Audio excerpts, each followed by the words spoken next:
Hi there. Whenever people follow me on YouTube, I try to uh, write them a thank you note, and I invite them to ask me, email me if they have any questions or topics they want me to cover in a video.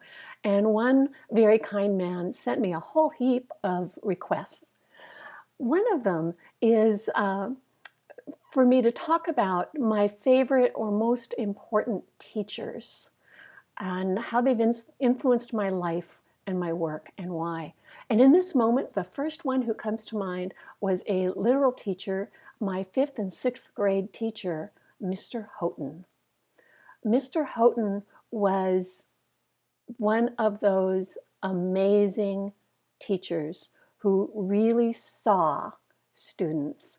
I felt utterly seen and welcomed and celebrated by him.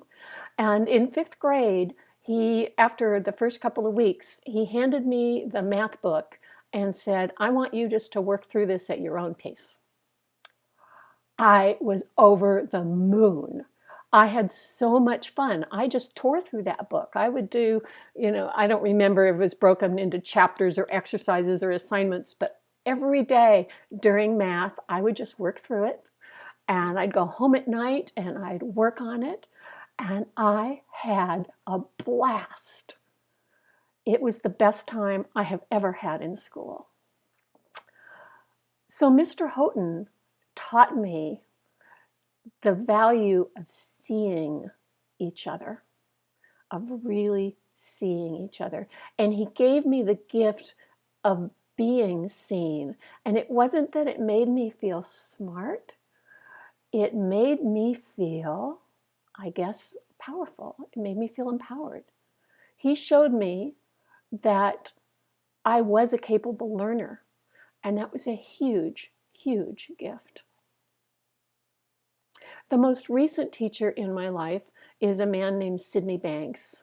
Sid died just a few years ago. He had an awakening experience in the mid-1970s and woke up to what has become known as the three principles. If you Google the three principles, you'll find many sites online, threeprinciplesmovies.com. I'll put some links in the notes, the comments to this video. Sid's awakening was like many other awakenings in many ways. The fundamental principles at work behind the human experience don't appear to vary across the centuries. However, he saw with greater simplicity and clarity than any other teacher I've known. And his big contribution was to the field of mental health and well-being, with his insight that we don't have to work on our thinking in order to clear it up.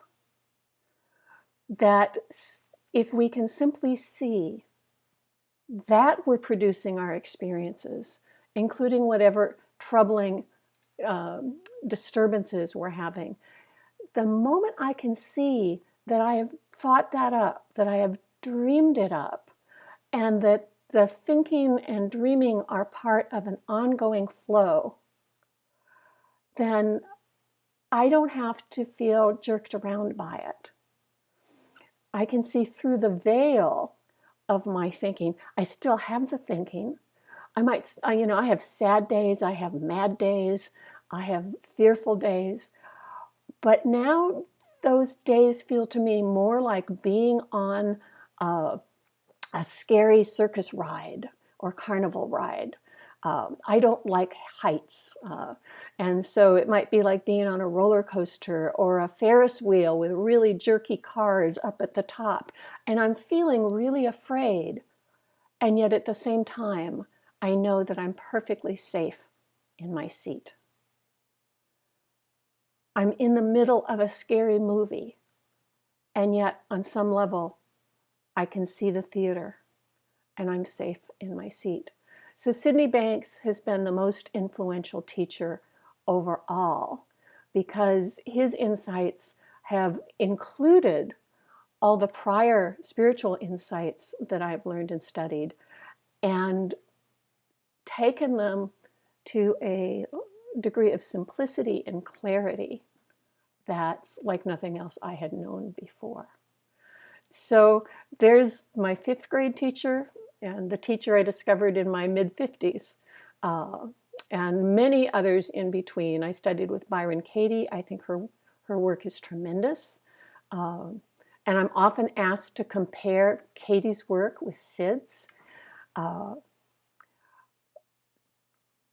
What I found in the work when I was deeply involved in the community around Byron Katie is, and I don't think this is something Katie teaches, but I think it was a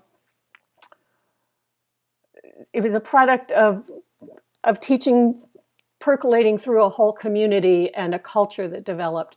And there was a way in which thinking became a problem. We had to chase down our thoughts, find the problematic thought, work on the thought. And what I've learned from Sid is I don't have to do that. It's not that hard. If I leave it alone, it will resolve itself.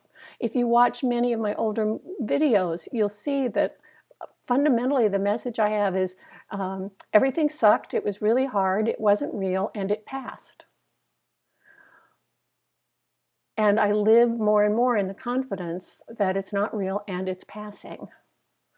And when I live in that confidence, I don't have to change my experience. I don't have to practice positive thinking. I don't have to question my thoughts. I just get to be in life, take the carnival ride, and know that fundamentally, I'm always safe in my seat. So, some thoughts about teachers. I'd love to hear in the comments who your teachers are. Thank you.